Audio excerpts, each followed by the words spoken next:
Thursday Threatpoint. When the pants fit, so does the sisterhood.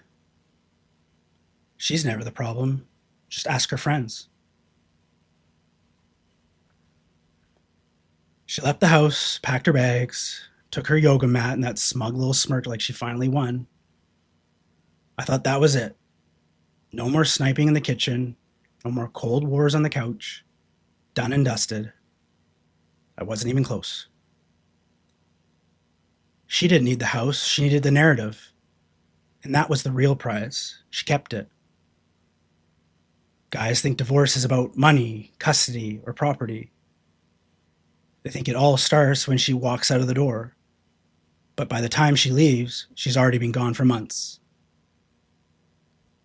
The leaving isn't the beginning. It's the final scene in a story she's been writing in private, with the sisterhood cheering her on from behind the curtain.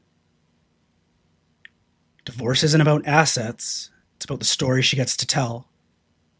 She steps right into the same role every woman before her has worn, passed around like an old hoodie, familiar, predictable.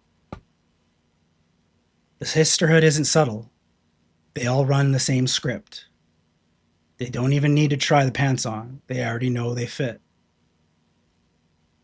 As Rush V wrote, when a woman leaves, she's been gone for months. And the leaving isn't the start of the story, it's the final chapter she's been writing alone. Solipsism weaponized. A lot of red pill guys stop at solipsism in the dating market. They think it just means that she's wrapped up in her feelings and can't see beyond herself. Cute theory. Doesn't prepare you for the courtroom. Solipsism becomes procedural once lawyers get involved. She isn't necessarily lying, she believes it. She cries on cue because, in her mind, she is the victim. She sees herself as the heroine in her struggle. Everything she says feels true to her because it is true in her head.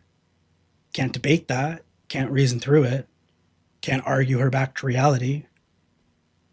So you document through it. As Rollo Tomassi wrote in The Rational Male, women communicate covertly, men overtly. She is the author of her reality, and when it changes, so does the truth. You don't have to agree with it, you just have to account for it. Every story needs a villain. Didn't take long to see how this really worked. The moment I pushed for a fair, balanced schedule, something simple and reasonable, she refused. Not because it wasn't fair, but because words like stability and consistency sound better in court filings. That's when it became obvious. This was never about the actual schedule, it was about control. And here's the truth most men miss. These fights don't start in the courtroom. They start when you play the reasonable X and think it'll earn you credit. When you're trying to compromise, hoping it'll smooth things over. When you think logic will fix it, but by the time lawyers get involved, the story is already in motion. She doesn't need to convince you. She just needs to keep playing her part. Whisper wrote endlessly about this. Women don't fight over facts, they fight for frame. They contest the story itself, not the details inside. Every defense makes you look defensive. Every explanation makes you look guilty. And that's the loop most men never escape. I used to think showing up with clean records, calm logic, and a mountain of receipts would win the day. I thought that if I stayed reasonable enough and brought in the facts, the system would reward me for it. But it doesn't work that way. Documentation doesn't win points. It doesn't make people like you. It makes you unerasable. You don't log everything to convince them you're right. You log it so when they try to erase you, there's a wall they can't climb. The system isn't weighing evidence, it's reacting to whoever's frames the story better. That was the pivot point for me. I stopped trying to convince anyone. I wasn't there to look fair or win sympathy. I was there to build a record. And after that, It was systems only. No calls, no texts, emails only.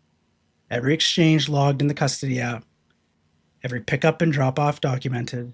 Every phrase she repeats, I'm just concerned. It's for his best interest. All tracked and archived. Frame isn't about stoicism or calm faces. That's just branding. Frame is receipts.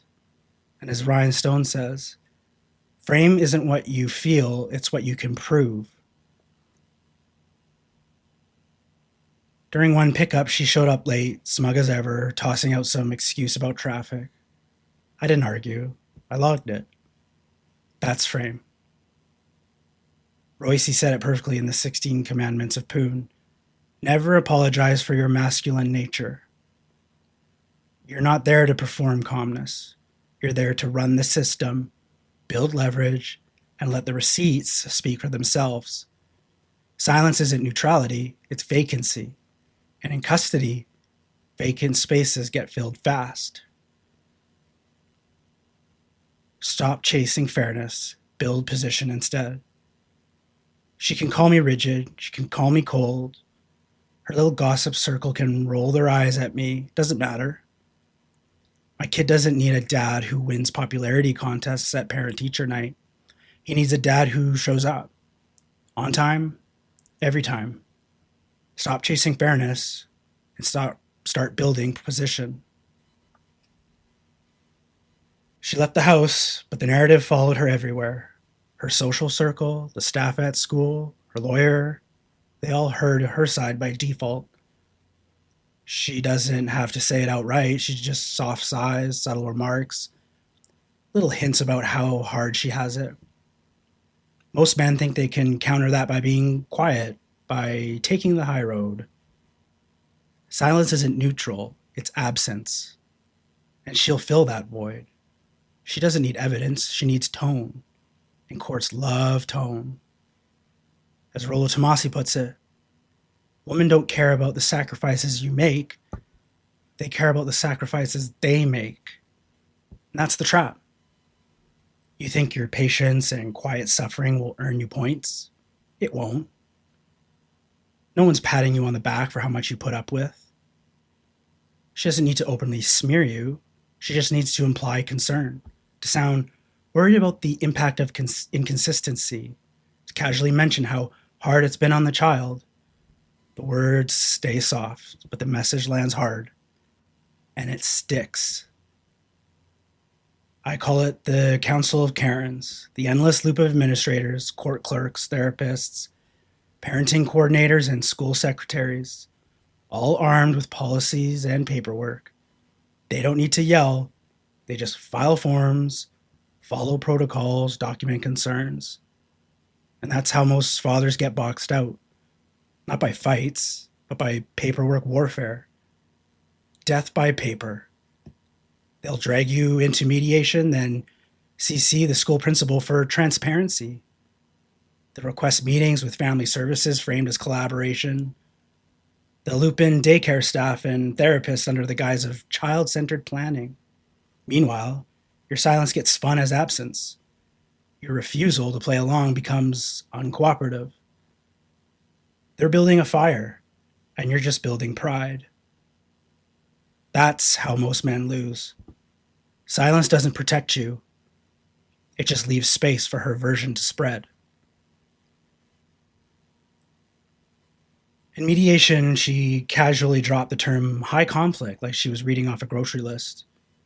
No incidents, no specifics, just the label. The mediator leaned her way before I even opened my mouth. It's not about the calendar or the parenting plan. It's about the power of the first impression. Men think their intentions will save them, that fairness will prevail. It won't. Custody isn't about truth, it's about proof. You can convince yourself you're holding frame, but if you can't back it up, you don't have frame, you have hope. Her advantage is spin, and yours is structure. The goal isn't to beat her at her game, it's to change the game. Once you pull emotion out of her moves, she becomes the only one reacting. Fatherhood isn't PR, it's reliability. She can spin herself dizzy, but you don't flinch. You build. She can keep the pants, so let her. The sisterhood will keep nodding. You're not here to fight for wardrobe space.